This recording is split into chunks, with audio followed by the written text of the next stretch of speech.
Stop that. Stop that.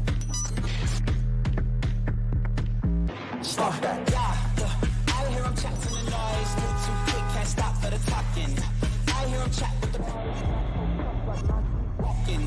Just too sharp with the prize. White girls let it tell me I'm awesome. Yeah, hot like fire on the pan. If you wanna touch my please use caution. Cold like 0 degrees. I'm out the cage, gotta let out the beast. Revolutionary, gotta let out the streets. Locked in a cage, I'ma let out the sheets. We came for one man, forget my peace. We take the west, I'll take on the east. I'ma put them in the cage, never let out the. Yeah, I hear him chat to the noise. Move too quick, can't stop for the talking. I hear him chat with the boys. Not so tough, but mans keep walking. Yeah, just too sharp with the prize. White girls, let it tell me I'm awesome. Yeah, hot like fire on the pan. If you wanna touch me, please use caution. Stop that. Stop that. Stop that. Happy Hanukkah, Stugotz. Hey, Marco. How you doing? Surprise, surprise. This is Smokey Robinson. I know you didn't expect to hear from me. But I was contacted by your sons, Jeff and Jared. And they told me that you used to live in Detroit across the street from me. And gosh, that's beautiful. How you doing again? Nice talking to you again, I guess. But anyway, you're living in Vancouver now. And they wanted me to wish you happy Chanukah. I have no idea what Chanukah is, but happy Chanukah because they said so. Anyway, God bless you, babe, and enjoy Chanukah. Have a wonderful time. It's great. It will stand the test of time. It will be like some of the Friends doesn't hold up, but that is going to be funny 60 years from now. Happy Chanukah. I wanted to talk about a number of different things, Stugotz. I got so much on the plate. Like, really, we don't have enough time here. Max is containing us to just an hour. But we have so much to say today about so many different things. Princess Claire is here. Yep. Willow is here. Mm-hmm. Willow is here jealous that Princess Claire is getting an awful lot of the attention that she used to get without any of the fear. We'll talk to Princess Claire in a little bit. This has the feel of a Thanksgiving plate. Like, there's a lot on this. You know what I mean? Like, this isn't just your Tuesday night at home dinner plate. This is Thanksgiving, and I might go up for seconds plate. Wow. I'm stunned by the amount that we have to give the audience today in terms of creativity and clever, but I'm handcuffed at the very start of what it is that we're doing by a real and genuine unrest that we have that I need Jessica's help with as a union organizer, because Jeremy and Lucy have walked out. Like, the merch store is officially a problem. The stuff with Samson is a problem. And everybody wants their own merch to show their faces. And we have 3 new items. We do have 3 new items for Tony, for Lucy, and for Jeremy. But they're mad because Samson's sort of controlling how all of this goes out. And Tony's been professional enough to show up, but I have labor unrest. Like the Emmy winner and the 24th highest ranked college football analyst in the land, they want to be paid what they're worth. And we have new T-shirts, but Samson's being a problem. ¿Y quién está aquí? Me. That's right. A trabajar, papi. You're a scab. Yes, you're breaking the solidarity of what is a mutiny here. But it seems like the walkout has worked. I mean, they have stuff in the merch store now, right? But they want to know. Yeah, it's having stuff in the merch store is one thing. What is your percentage of the cut, even though you own some of the company? Like, that's the stuff that athletes deal with all the time and coaches deal with all the time. And I'm trying to run a labor-friendly company that allows dogs and kids and everybody eats, and things get in the way of that. Your first mistake was hiring Samson then, I think. Well, I keep telling people this is going to be a corporation with a soul, and they laugh in my face. And because that guy, well, the soul is David Sampson. Well, okay, but I'm going to have to force it on him. Is the thing, right? Because he doesn't understand that I'm trying. Like, he doesn't understand, and he's not the only one at this company who doesn't understand that I am insistent on building a company for and run by creatives. And so he says, I can't go discount. I'm already doing everything in the store. This is the argument I'm walking in on. I'm already doing everything in the store at a 20% discount for the holidays. And I'm like, you need to pay Juju and Angel and everybody what they're worth, because I know we haven't been using that merch store right for 2 years. If I handed Juju that merch store and let him just sell things in the street, he would be cashing money all over the place. And we haven't been running it right. So I want Samson to run it with an artistic soul and something that feeds creatives. But he says that I'm already giving a 20% discount, so I can't give anymore. And I'm saying the promo code now for these 3 items and only these 3 items. It's Right. only these 3. It's 3 and only 3. The rest of the store, Samson sucks, and the number 20 gets you 20% off. But New Greed 25, that passcode gets you 25% off on Tony's stuff, on Lucy's stuff, and on Jeremy's stuff, and just on that stuff. 25% off over Samson's objections. New Greed 25 is the passcode if you want to buy Tony's stuff, Lucy's stuff, or Jeremy's stuff, so that I can concentrate on doing the work here I want to do and not fighting over money anymore. Smart man told me once, greed is good, Dano. Smart man. Yep. Well, Samson, Gecko, yeah. Samson as corporate greed is not. Corporate greed is not. Corporate greed is part of why this country is as bleeped as it is right now. Do you know how hard it was for Samson to take it down 20%? He's No. never taken anything down 20%. I think in terms of Samson, we should just start with a soul before we worry about artistic soul. Well, I believe at some point we will sell David Samson's soul on that site. I believe we will That actually. will be 30% off. It's not That on us. hasn't happened yet? We have to. No, it's got to be the most valuable thing, because it's the most treasured thing, because no one's ever found one. Rare. I remember asking. We asked this question seriously one time of Drew Rosenhaus on Pardon the Interruption in 5 Good Minutes. Do you have a soul? Samson wants to sell stuff. Was he stumped? Yeah, he lied. He said he lied and said yes.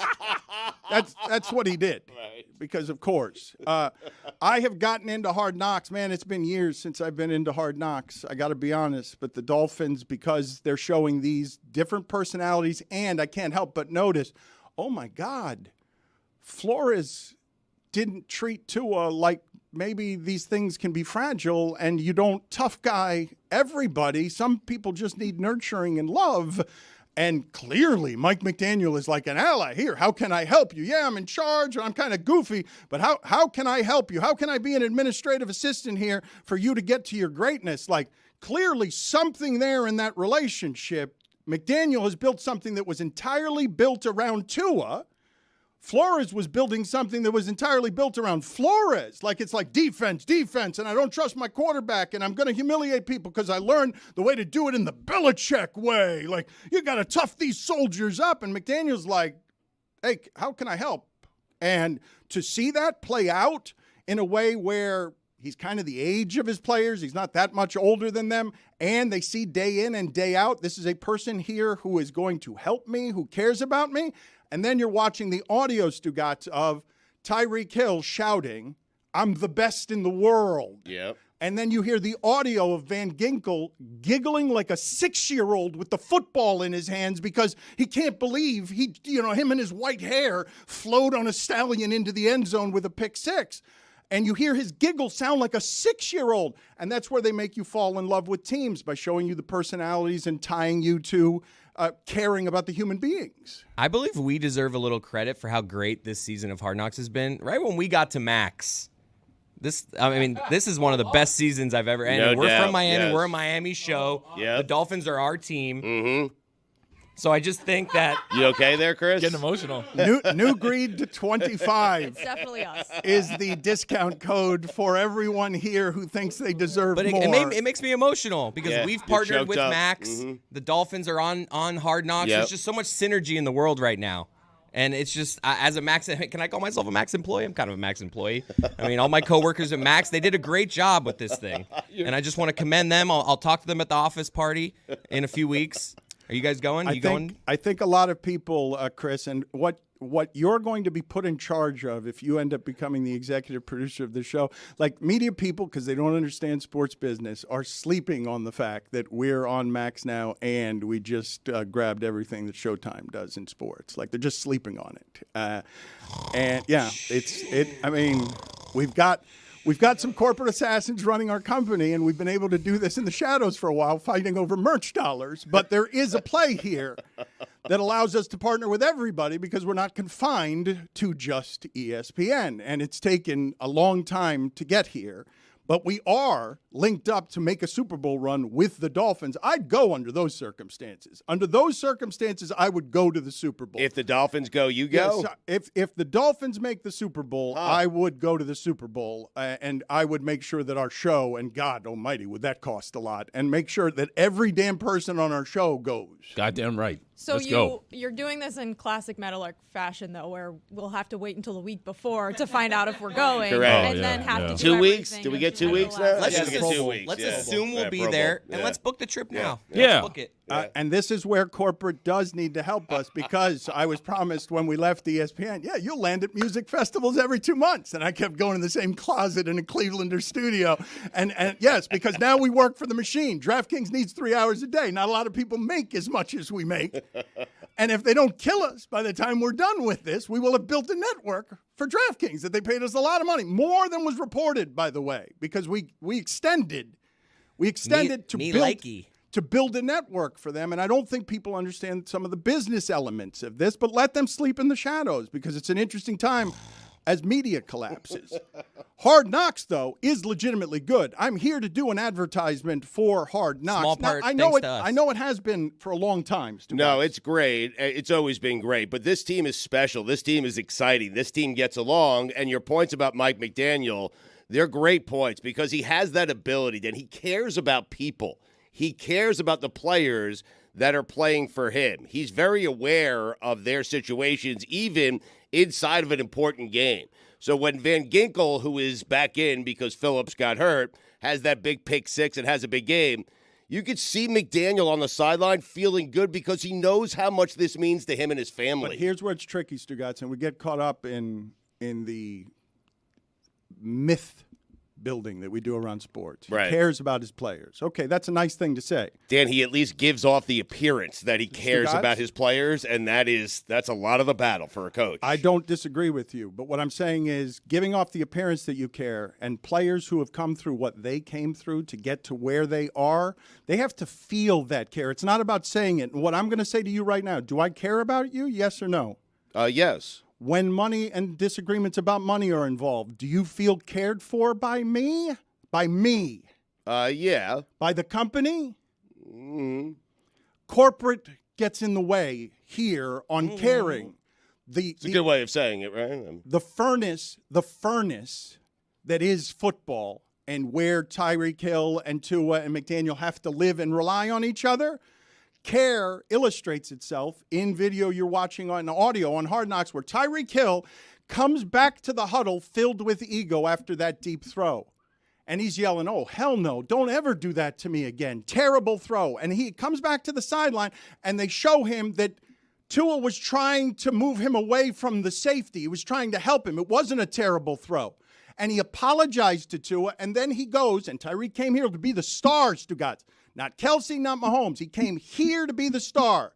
He goes on social media and he says, hey, this is a bad take that was a bad throw. I thought it was a bad throw. They have the audio of me thinking it was a bad throw. I came back to the sideline. It was not a bad throw. The best part about that is, and I do believe Tyreek in this instance, but he's been such a good teammate to Tua that I think he would do that even if it was a bad throw. Yeah. Like, I know we got the audio because of Hard Knocks. We actually hear in the moment that it is a good throw by Tua. But Tyreek has been, we talk about, like, wide receivers get a lot of slack for being divas and stuff like that. Tyreek has been the best teammate to Tua that I've ever seen from a wide receiver. He's been a great teammate, period.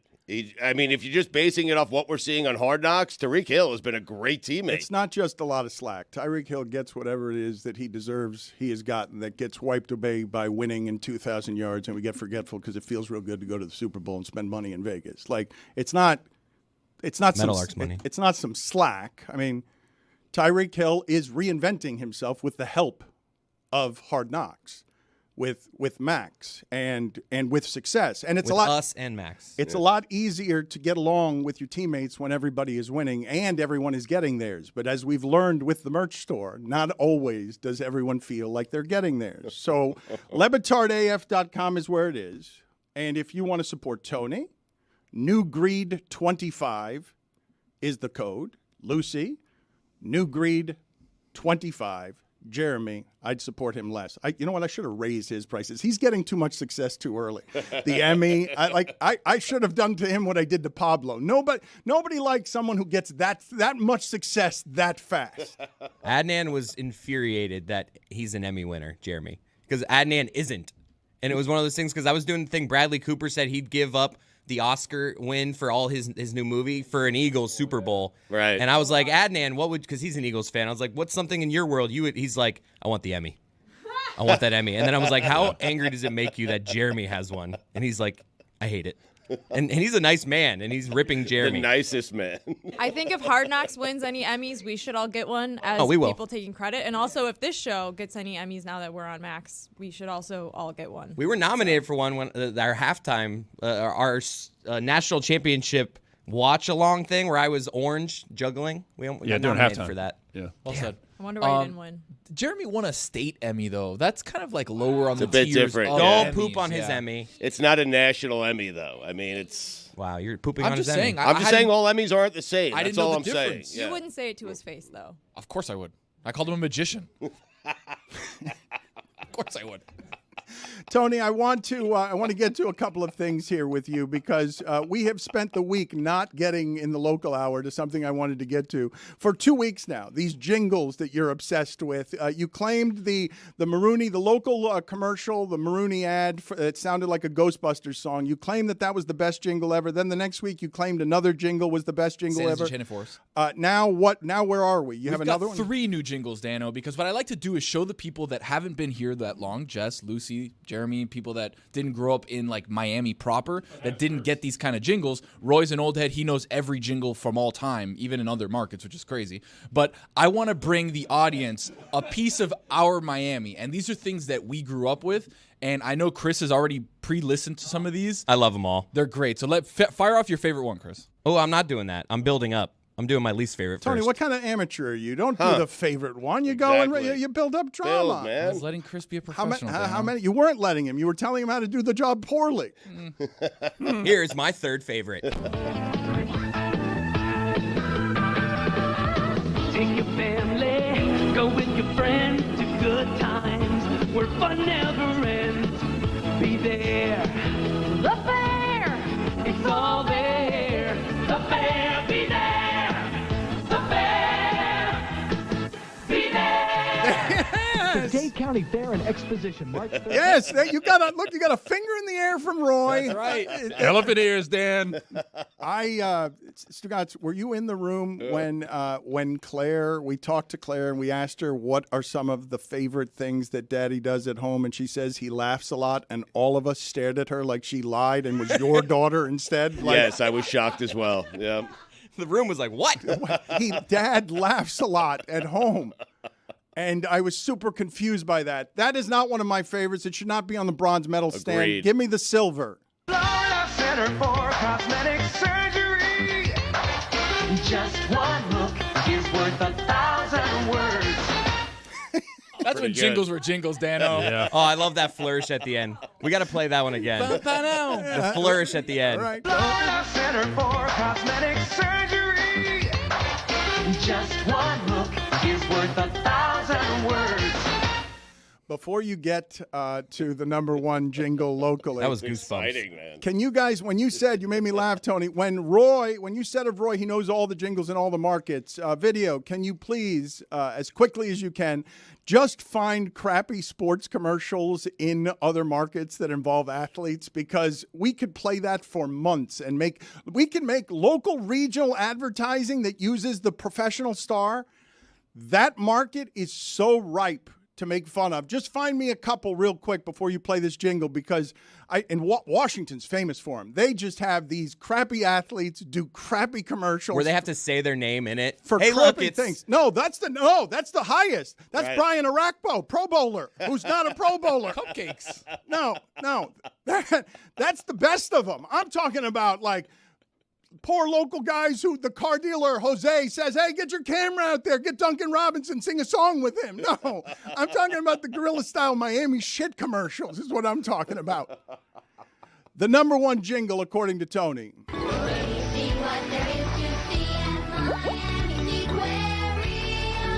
You'll see sharks and dolphins, sea lions and seals, learn about stingrays, and all about eels. Florida residents, February is free annual pass month at Miami Seaquarium. Get a free annual pass with every regular admission. Pay once, come back the rest of the year for free. Miami Seaquarium.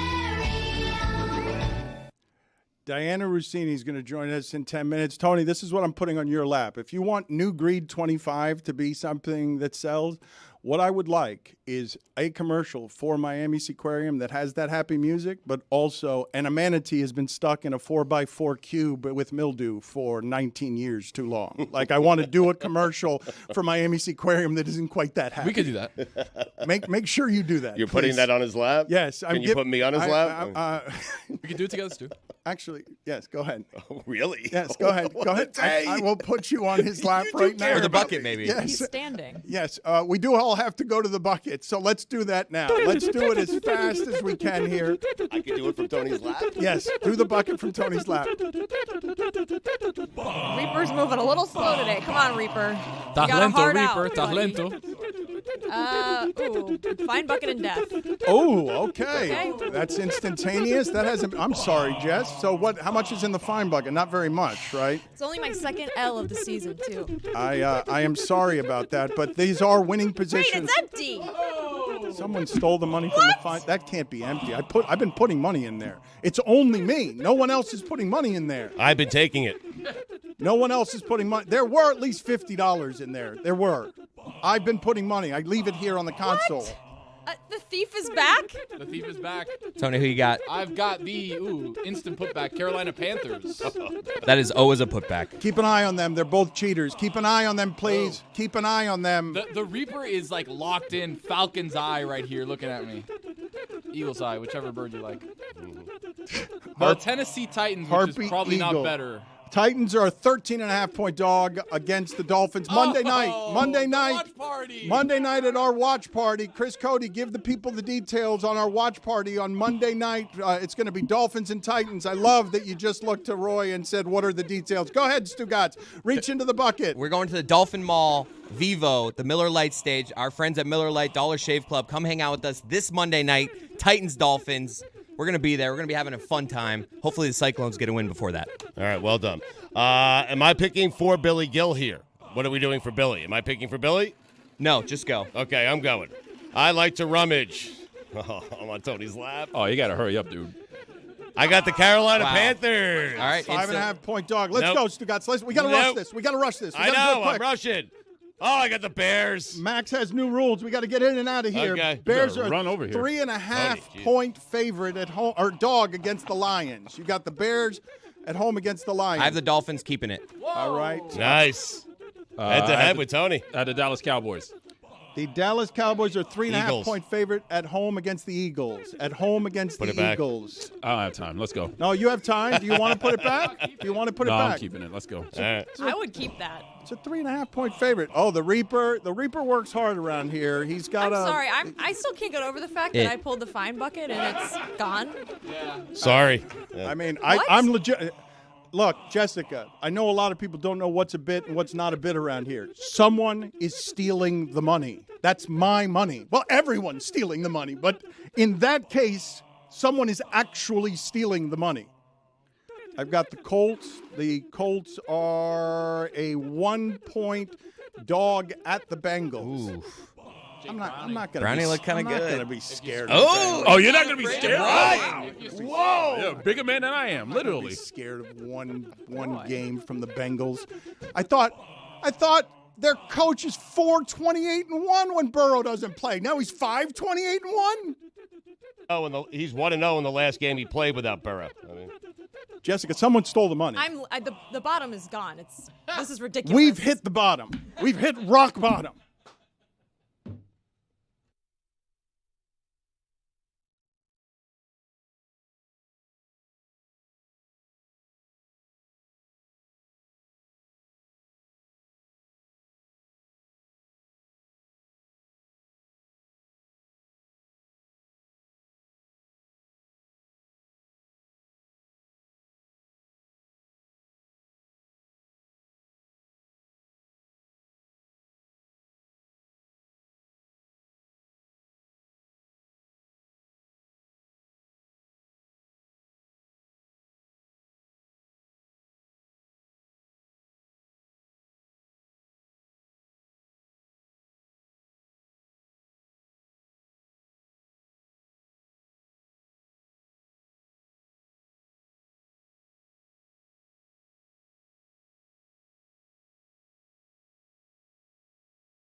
What a badass this woman is. Yep. God, I am happy to see her. It has been too long. I don't think people understand how hard her job is fighting for information in the sewer of football, and everybody wants to stop her and get out of here. We don't want to help you. And she left ESPN, Stugotz. Like, I've admired Dianna for a long time, but the move she just made, NFL insider for The Athletic, to leave the comfort of the corporate entity to bet on herself, her information, and her ability to do this job.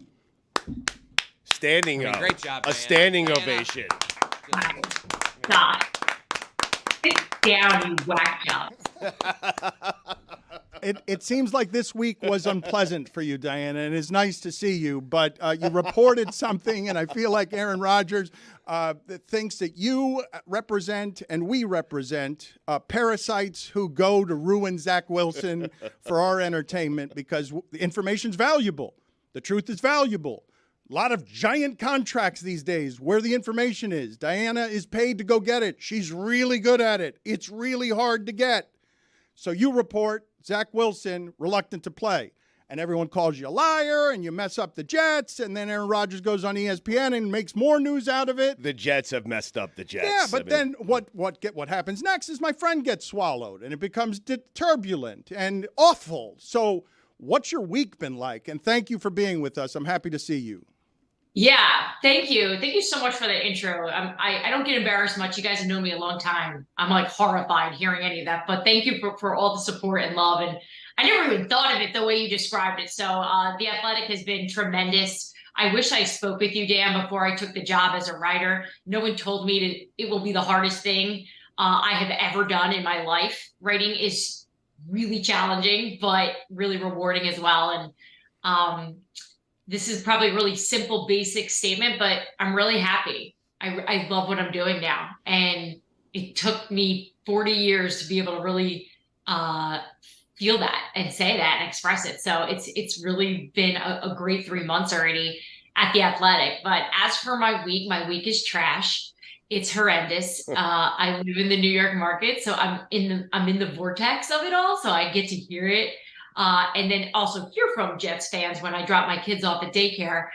And look, when you've been doing this a long time and you've become a credible person covering the league, you hope that because of all the past stories you've done, you've built this trust with the audience and with the fans.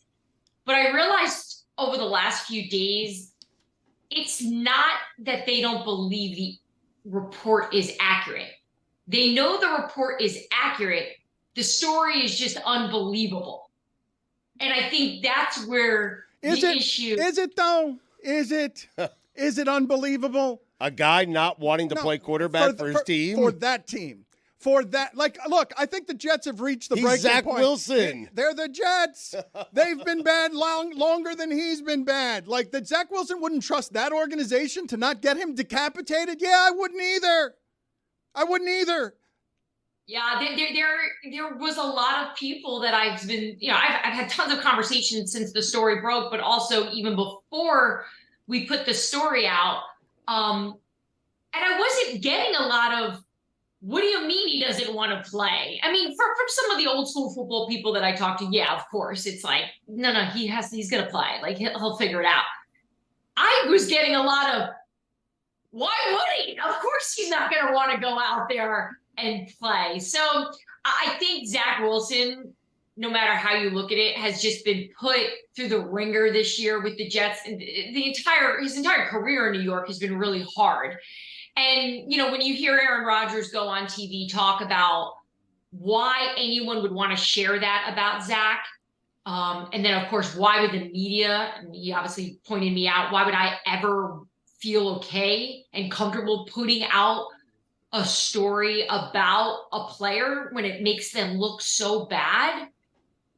Unfortunately, it's just my job to uncover the story and uncover the news. And when the number 2 overall pick doesn't want to play or is hesitant or reluctant, whatever word the Jets want us to say or are comfortable with the world knowing about at this point, that's a story to me. it's a story. I feel bad for Zach. You guys know me. I have a heart. I'm not this like cold, mean witch that just wants to piss on the Jets organization. That's not my nature.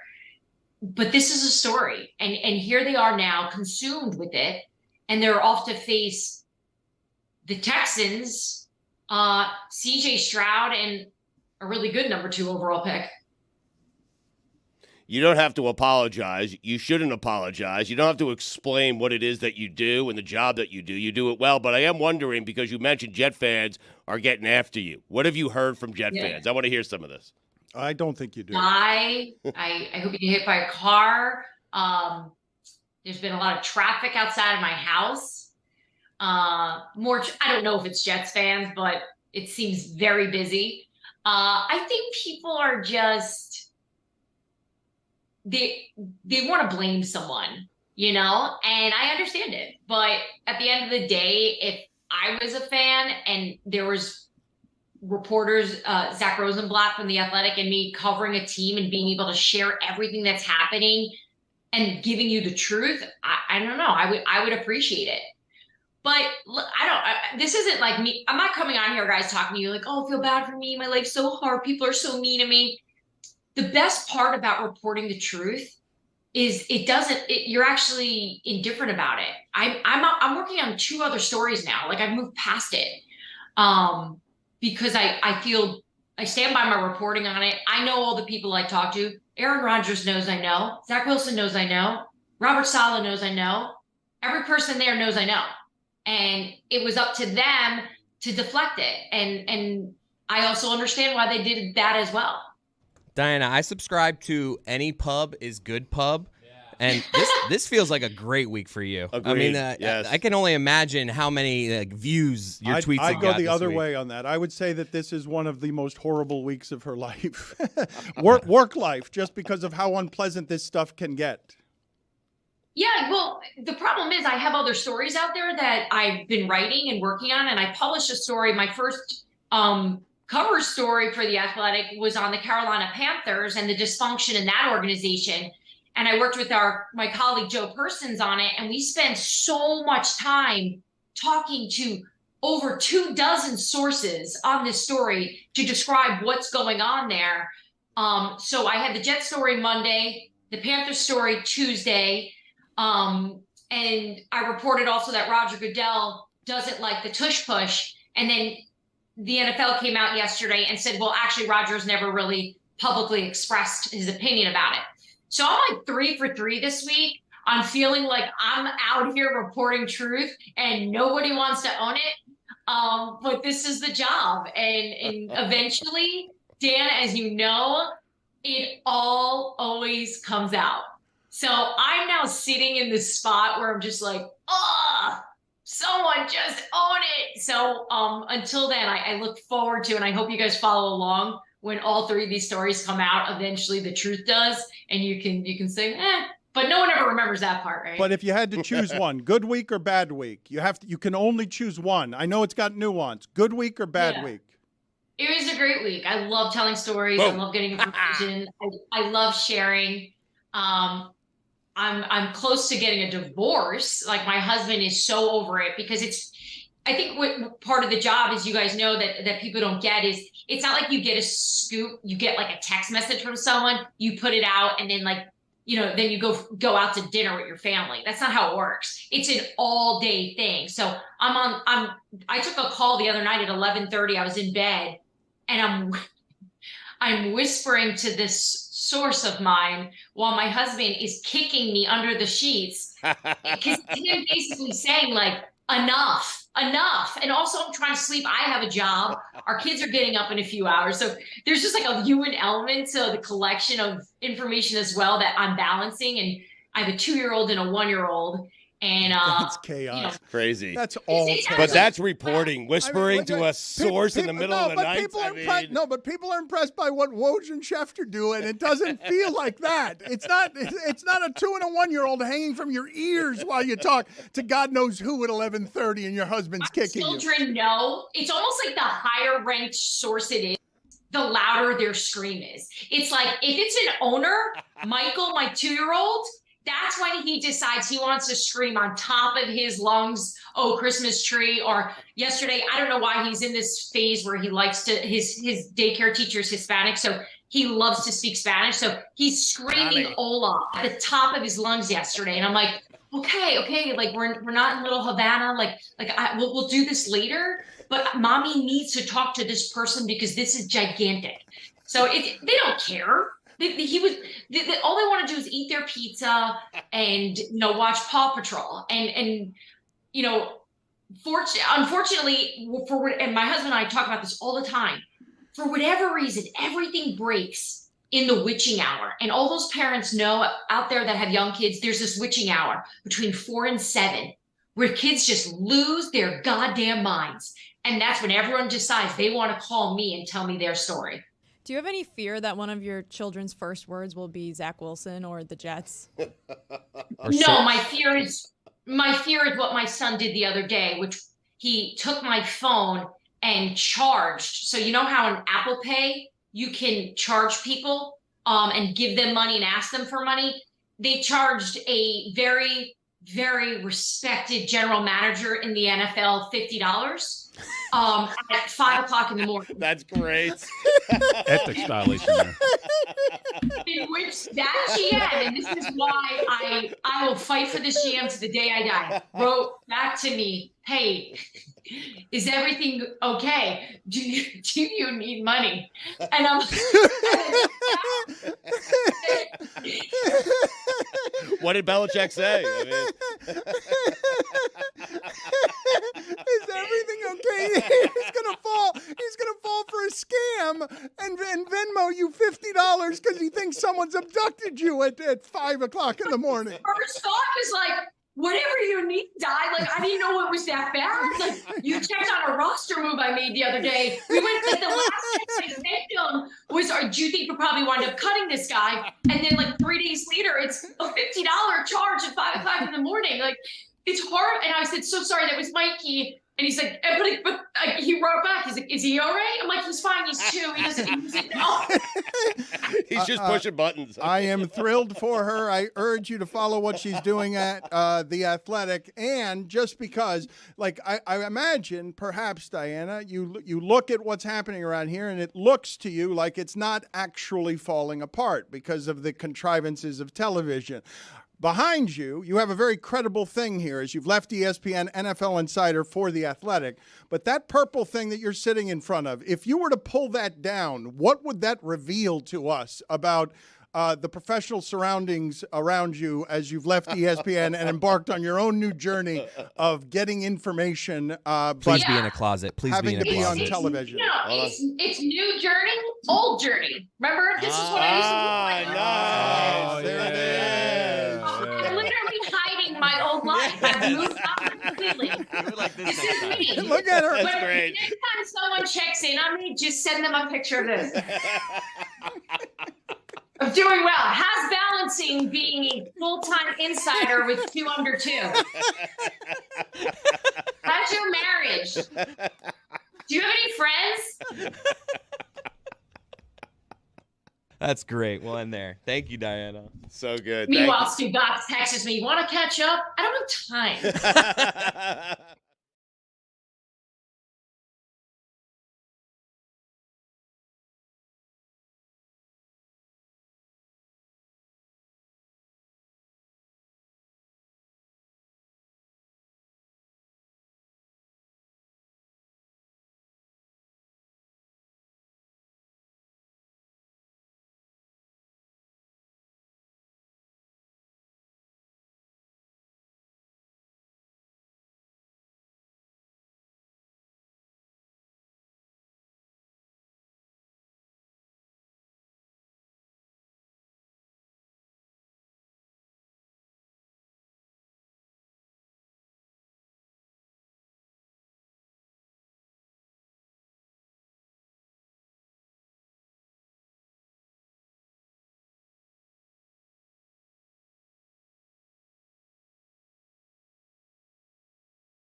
Hey, Marco, how you doing?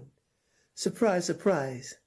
This is Smokey Robinson. I know you didn't expect to hear from me, but I was contacted by your sons, Jeff and Jared, and they told me that you used to live in Detroit across the street from me, and gosh, that's beautiful. How you doing again? Nice talking to you again, I guess. But anyway, you're living in Vancouver now, and they wanted me to wish you happy Chinooka. I have no idea what Chinooka is, but happy Chinooka because they said so. Anyway, God bless you, babe, and enjoy Chinooka. Have a wonderful time. A totally understandable mistake. Like the first time I saw the word Hanukkah, I did not know it was Hanukkah. It was disorienting to me. So you thought it was Chinooka? I didn't know what it was. I'm saying whenever it is that I saw it for the first time without knowing, if you don't know what Hanukkah is, if you just don't know what it is, and you see it spelled that way, I understand how it is you'd arrive at the C's not silent. Totally. But a story that I couldn't believe, that seemed too impossible to believe, is that a 6-6 Bills coach on the hot seat, in deep trouble because we all know his team is good, and somebody's going to get blamed. It already swallowed up Dorsey. Buffalo's never won shit. They expect to win something this year, and they're going to blame somebody. Like, Buffalo gets a lot of regional identity from that team, and it doesn't usually have these kinds of expectations. It actually started with the defensive coordinator, and McDermott took those responsibilities over, and he's calling the plays now, and they're not playing that well, and then he fired Ken Dorsey. But, okay, so Stugotz, I don't want to actually talk about Pittsburgh, New England last night. Doesn't deserve it. Okay. Same. That game does not deserve our commentary. Kind of a good game. Yeah. Sneaky over. Those teams. I Little shouldn't say the game. Overhit at half. Okay, we are going to talk about it. Little cover, Dianna. Belichick. Wait a minute. What happened? You bet the Steelers. I did not bet the Steelers. I know normally I would bet the Steelers. A home favorite, -6 against a bad Patriot team. I don't believe that that's how you bet. Little underdog. Okay. I'm going to start making you do these things publicly because that is not your betting. That is not generally the way that you go on this. But how did this story get reported? Because if I give you hot seat controversies, what do I need to put by a coach from 4 years ago to make him look like just an intergalactic jackass? This story, I'm looking at it and I'm like, this can't be true. Yeah, this was from Ty Dunn in Go Long, and it was an anecdote about something that McDermott said in 2009, which is that he cited that the 9/11 hijackers were a group of people who were able to get on the same page to orchestrate the attacks to perfection, and then he started asking specific players in the room, what tactics do you think they used to come together? And then one of the young players was like, TSA. Said that was their biggest ops. I'm sorry, I butchered that. Because Claire came in the room, and right before, we were like, should Claire be in the room when we're talking about 9/11? And then I panicked.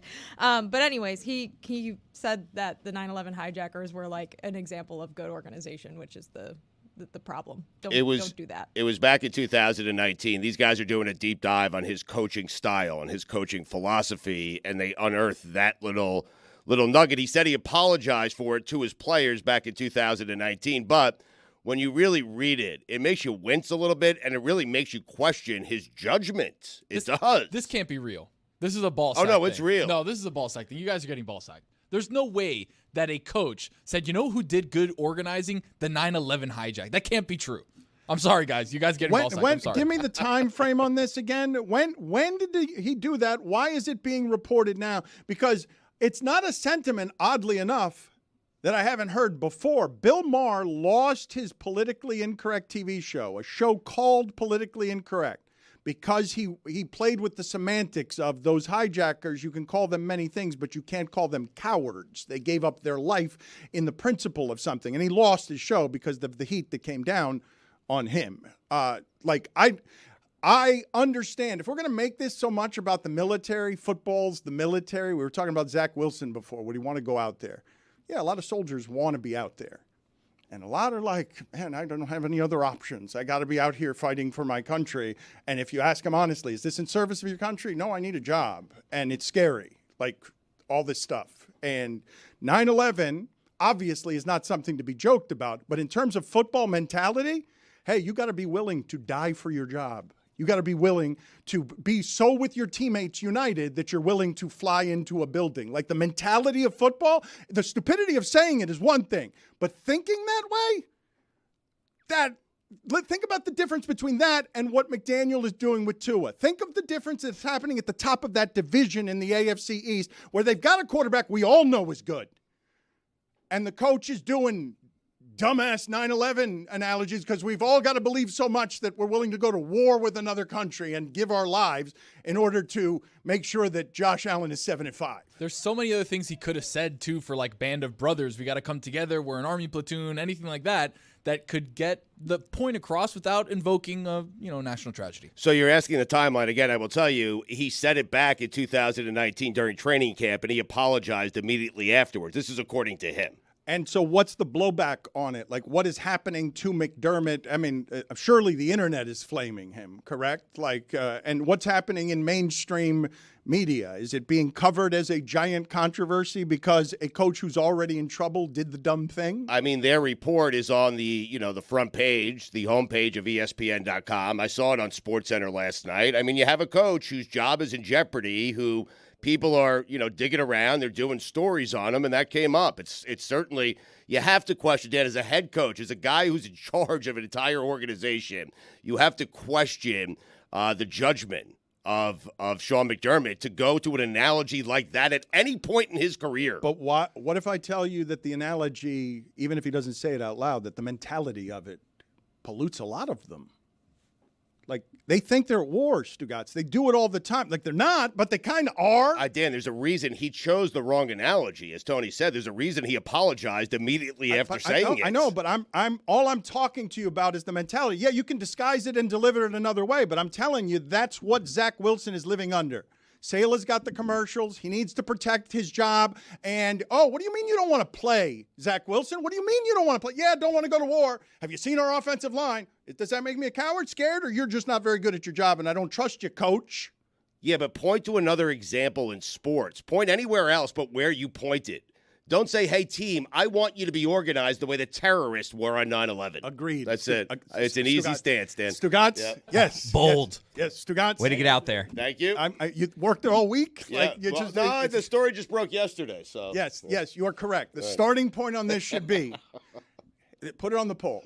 Hey, coach. Easiest stance I've ever taken. Yeah, don't use the terrorists for inspiration. Yeah. Yes or no? Yes, obviously. Thank you, Stugotz. You got absolutely it. Well, you seem confused by it. No, I'm not confused by it. Timelines, all of it. Well, that part I am confused by because it's a controversy today on something he said years ago. Who did that to him? Like somebody did that to him. Now you're asking the right questions, Dano. Isn't that obvious? Like someone wanted to make McDermott look like a fool. How do I do it? I report the single dumbest story you've ever seen in your life. I told you, they're doing a deep dive into his coaching philosophy, and they unearthed this fact. I mean, crazy. Let's put that on the poll. Let's also recap some polls as we end our week here. The polls are brought to you by Dollar Shave Club. Transition. Epic razors, epically affordable. Find them in stores or online. Deep dives are terrifying. I mean, they are. They really are. Sorry. Tony, what do we got today? The cup that South Florida values more, Flanagan's or Stanley. And obviously, Flanagan's, the one for ribs, 92.6%. Yours is better than his. Your Zagacki is better than his Zagacki. Where is Mike McDaniel on the MVP odds? Yes, 63%. As opposed to no, 36%. Again, where is Mike McDaniel in the MVP odds? Yes or no? You trying to be Zagacki as a serious conservative broadcaster. Go ahead. Do this. Go ahead. Do this. Do this seriously. Claire loves the polls. Calling yourself a legacy fan?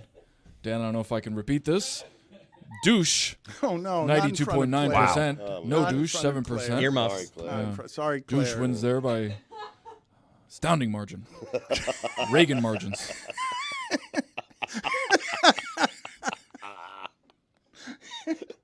Is Popstar, never seen it, one of the greatest comedies of the last 10 years? 65% of the audience says no. Thank you. Roy, take her headset away or hold her ears or something. This is bad parenting at this point as a show. As a show, not you, as a show. She shouldn't be hearing some of this. Last poll here. And She'll he's say it gonna be eventually. So mad at you. Brought to you by Dollar Shave Club. Oh, you are absolutely right. She's gonna kill me. Can you find at least 2% of helpful advice on the internet? 70.6% of the audience says yes. Dan, those are the bowls brought to you by Dollar Shave Club. Claire, what are your favorite three things about your dad? That he laughs Oh, he a lot. laughs? Wow. Wow. What else? Oh wow. What else? I need two Peeking. more things. Okay. Oh, okay. All right. Okay. You have anything else? What else is good about your daddy?